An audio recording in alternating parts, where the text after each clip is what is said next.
रफ्तार, भारत की रफ्तार, चले हम, बढ़े हम, चले हम।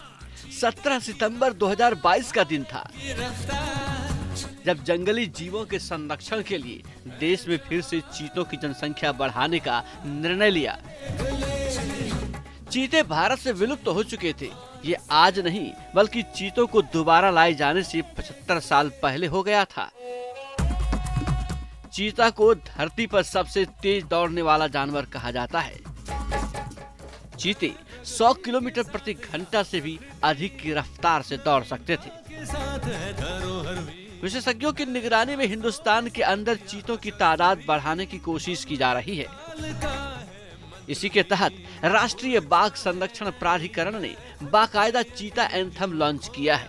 चीते की रफ्तार, भारत की रफ्तार, चले हम, बढ़े हम, चले हम। हाँ, चीते की रफ्तार, भारत की रफ्तार, चले हम, बढ़े हम, चले हम। ऐ जहां देख ले, चले हम, बढ़े हम, चले हम। गौर से देख ले। चीता एंथम के जरिए भारत की विकास यात्रा को भी दर्शाया गया है। चीते की रफ्तार के जरिए विकसित भारत के लक्ष्य तक पहुंचने की बात कही गई है।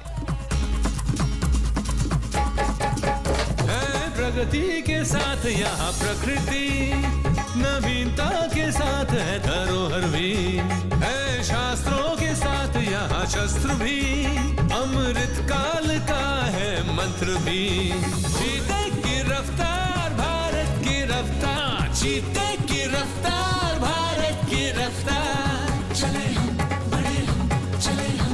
ऐ जहां देख ले, चले हम, बढ़े हम।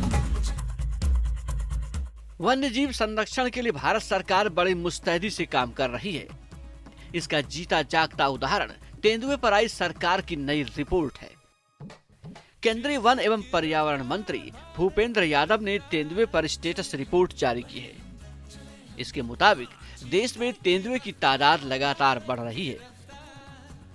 साल 2018 की बात करें तो देश में 12,852 तेंदुए थे, लेकिन 2022 की गणना के मुताबिक देश में अब 13,874 तेंदुए हैं।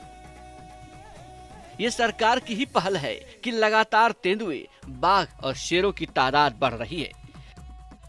पीएम मोदी प्रोजेक्ट चीता के जरिए चीतों की तादाद बढ़ाने पर काम हुआ है।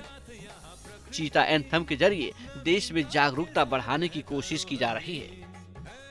एंथम के जरिए चीते के महत्व के बारे में बताया गया है ताकि लोग जागरूक होकर चीते के संरक्षण में अहम भूमिका निभा सकें।